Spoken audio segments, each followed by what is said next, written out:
pada intinya hadirin, mata ini memang punya kekuatan, punya energi. Dari yang dilihat, artinya yang punya energi sebenarnya bukan mata, jiwanya itu yang kemudian mengantarkan energi melalui pandangan, diterima oleh orang yang memandang sehingga energi itu bisa mempengaruhinya. Lalu bagaimana Ustaz biar mata kita nih kalau ngelihat orang kagak bikin orang sakit, atau juga kita nih sebagai orang yang mungkin dilihatnya juga terjaga gitu.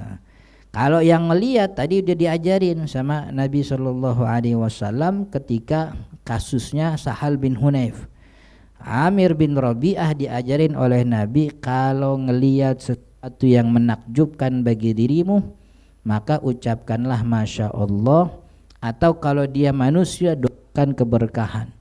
Mudah-mudahan jadi berkah nih gitu. Ngelihat ada anak cakep begitu, Masya Allah, mudah-mudahan jadi berkah buat keluarganya begitu. Jadi doakan keberkahan dan juga diucapkan Masya Allah. Nah kita orang yang dilihat, bagaimana agar terhindar dari penyakit walaupun jarang begitu ya, artinya kasus sedikit, kita sebagai penjagaan memperbanyak zikir kepada Allah Subhanahu wa taala. Dan zikir itu jadi tameng, jadi pagar kita untuk menghindari hal-hal yang tidak diinginkan.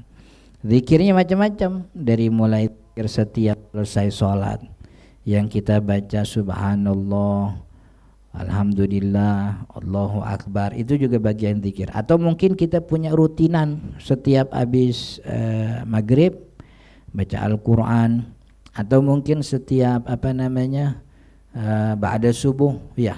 Ada beberapa di antara kita yang mungkin rutin baca rotib. Ada rotib Al-Attos, ada rotib Al-Haddad, ada rotib Al-Idrus. Atau yang enggak baca rotib, bacanya Hisnul Muslim ya. Ada kitab wirid namanya Hisnul Muslim. Atau ada yang zikir pagi petang. Ya.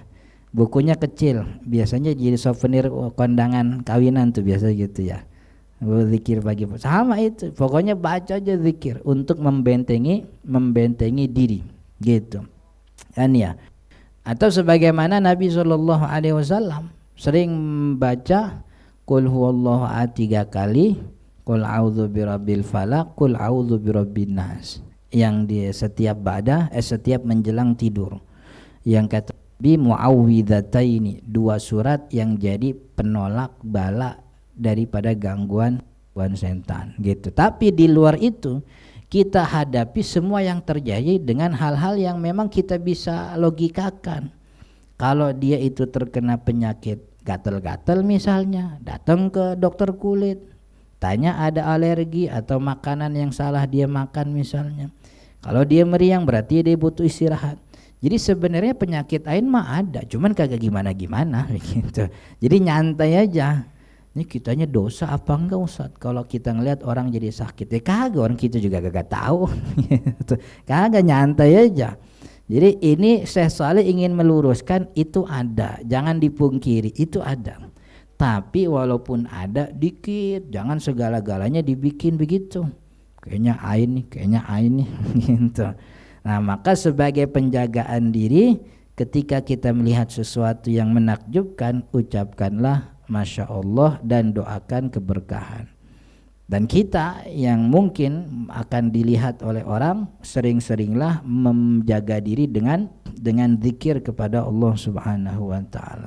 Jadi hiasi diri kita dengan zikir. Makanya kan zikir itu dikatakan sebagai hisnul muslim dalam hadis Nabi. Hisnun itu benteng. Bentengnya orang muslim itu ya zikir kepada Allah. Ya. Makanya orang tua dulu tuh kalau ngelihat ada orang kagak lama sakit ya, kayaknya pagarnya kagak kuat nih. Apa itu pagarnya?